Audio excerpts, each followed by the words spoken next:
नमस्कार। श्रीमद् वाल्मीकि रामायण अखंड पाठ में स्वागत है आप सबका। आज का हमारा सर्ग है नवाधिक शततमा, अर्थात 109वां सर्ग उत्तर कांड से। धीरे धीरे हम समीप पहुंच रहे हैं वाल्मीकि रामायण के अंत की ओर। केवल 2 पड़ाव बाकी हैं इसके बाद। पिछले सर्ग में हमने देखा था कि श्री राम ने पूर्ववासियों सहित अपने भाइयों सहित परमधाम जाने का विचार कर लिया है, जिसमें विभीषण, हनुमान, जाम्बवान, मयंद और द्विविद को पृथ्वी पर ही रहने का आदेश दिया है। अब आज के सर्ग में है परमधाम जाने के लिए निकले हुए श्री राम के साथ समस्त अयोध्या वासियों का प्रस्थान। तो चलिए प्रारंभ करते हैं आज का पाठ।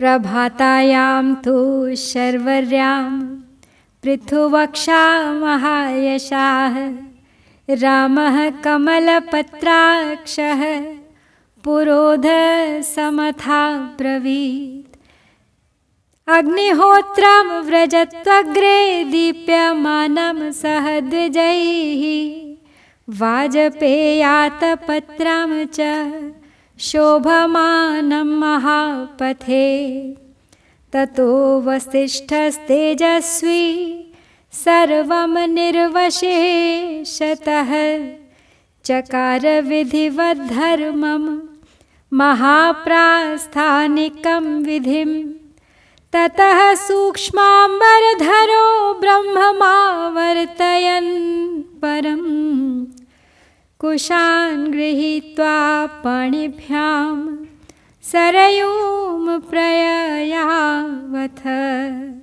अव्याहरन् क्वचित् किञ्चिन्निश्चेष्टो निःसुखः पथि निर्जगाम गृहात् तस्मात् दीप्यमानो यथांशुमान्। अब रात बीत गई और उसके बाद जब सुबह हुई तो विशाल वक्षस्थल वाले महायशस्वी कमल नयन श्री रामचंद्र जी पुरोहित से बोले, मेरे अग्निहोत्र की प्रज्वलित आग ब्राह्मणों के साथ आगे आगे चले। महाप्रयाण के पथ पर इस यात्रा के समय मेरे वाजपेय यज्ञ का सुंदर छत्र भी चलना चाहिए। उनके इस प्रकार कहने पर तेजस्वी वशिष्ठ मुनि ने महाप्रस्थान काल के लिए उचित समस्त धार्मिक क्रियाओं का विधिपूर्वक पूर्णतः अनुष्ठान किया। फिर भगवान श्री राम सूक्ष्म वस्त्र धारण किए, दोनों हाथों में कुश लेकर परब्रह्म के प्रतिपादक वेद मंत्रों का उच्चारण करते हुए सरयू नदी के तट पर चले। उस समय वे वेद पाठ के सिवा कहीं किसी से और कोई बात नहीं करते थे। चलने के अतिरिक्त उनमें कोई दूसरी चेष्टा दिखाई नहीं देती थी तथा वे लौकिक सुख का परित्याग करके देदीप्यमान सूर्य की भांति प्रकाशित होते हुए घर से निकले थे और गंतव्य पथ पर बढ़ रहे थे। रामस्य दक्षिणे पार्श्वे सपद्माश्रीरूपाश्रिता सव्ये अपि च मही देवी व्यवसायस्तथाग्रतः शरा नानाविधाश्चापि धनुरायत्तमुत्तमं वेदा ब्राह्मणरूपेण गायत्री सर्वरक्षिणी ओंकारो अथवा षट्कारः सर्वे रामं मनुव्रताः ऋषयश्च महात्मानः सर्व एव महीसुराः अन्वगच्छन् महात्मानं स्वर्गद्वारम् अपावृतं तं यान्तमनुगच्छन्ति ह्यन्तः पुरचराः स्त्रियः सवृद्धबालदासिकाः सवर्षवरकिङ्कराः शान्तः पुरश्च भरतः शत्रुघ्न सहितो ययौ रामं गतिमुपागम्य साग्निहोत्रं मनोव्रता तं यान्तमनुगच्छन्ति ह्यन्तःपुरचराः स्त्रियः सवृद्धबालदासिकाः सवर्षवरकिङ्कराः। तो भगवान श्री राम के दाहिने पार्श्व में कमल हाथ में लिए श्रीदेवी उपस्थित थी। वाम भाग में भूदेवी विराजमान थी तथा आगे आगे उनकी व्यवसाय यानी संहार शक्ति चल रही थी। नाना प्रकार के बाण, विशाल एवं उत्तम धनुष तथा दूसरे दूसरे अस्त्र शस्त्र सभी पुरुष शरीर धारण करके भगवान के साथ चल दिए थे। चारों वेद ब्राह्मण का रूप धारण करके चल रहे थे। सबकी रक्षा करने वाली गायत्री देवी, ओंकार और वषटकार सभी भक्ति भाव से श्री राम का अनुसरण कर रहे थे। महात्मा, ऋषि तथा समस्त ब्राह्मण भी ब्रह्मलोक के खुले हुए द्वार स्वरूप परमात्मा श्री राम के पीछे पीछे चल दिए थे। अंतःपुर की स्त्रियां भी बालकों, वृद्धों, दासियों, खोजों और सेवकों के साथ निकलकर सरयू तट की ओर जाते हुए श्री राम के पीछे पीछे जा रही थी।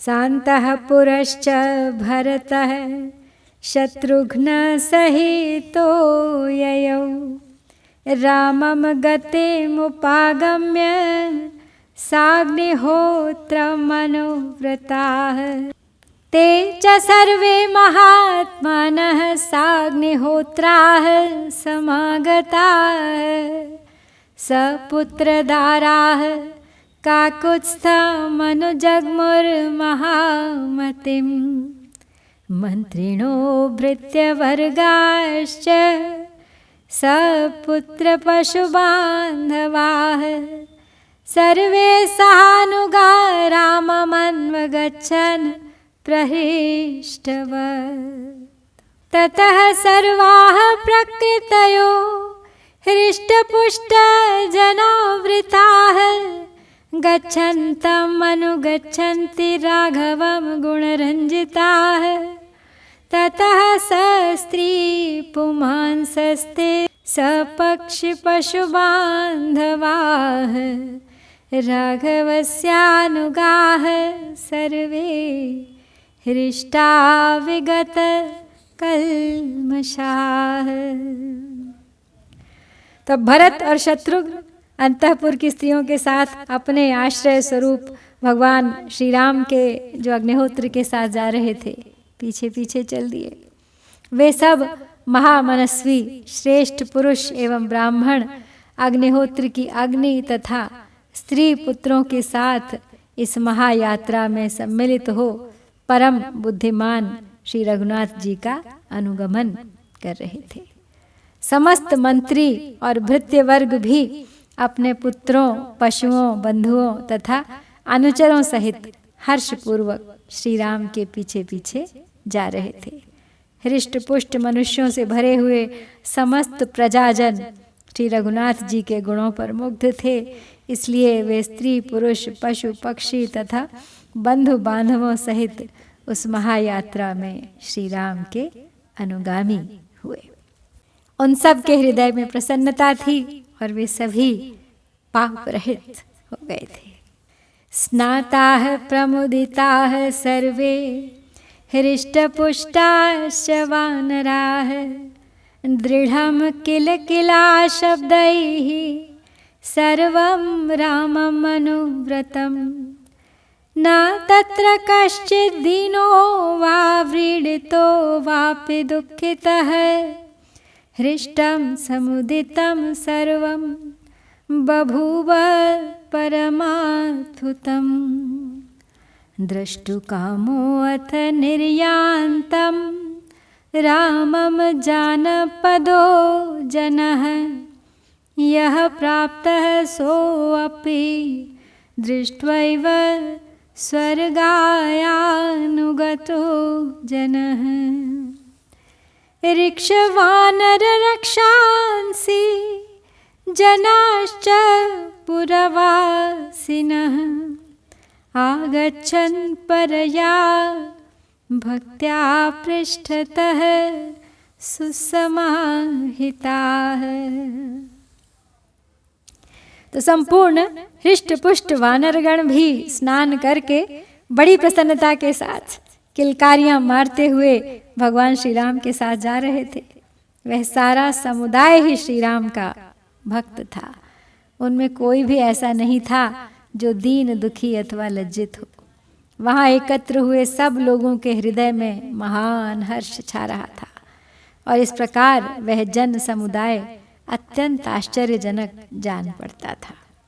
जनपद के लोगों में से जो श्री राम की यात्रा देखने के लिए आए थे, वे भी यह सब समारोह देखते ही भगवान के साथ परमधाम जाने को तैयार हो गए।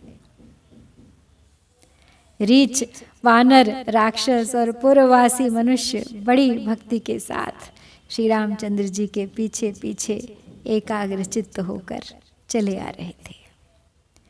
यानि भूतानि नगरे अप्यंतर्धान गतानि च राघवं तान्यनुययुः स्वर्गाय समुपस्थितम् यानि पश्यन्ति काकुत्स्थं स्थावराणि चराणि च सर्वाणि रामगमने अनुजग्मुर्हि तान्यपि नोच्छ्वसत् तदयोध्यायां सुसूक्ष्ममपि दृश्यते तिर्यज्ञो निगताश्चैव सर्वे रामम् अनुव्रताः।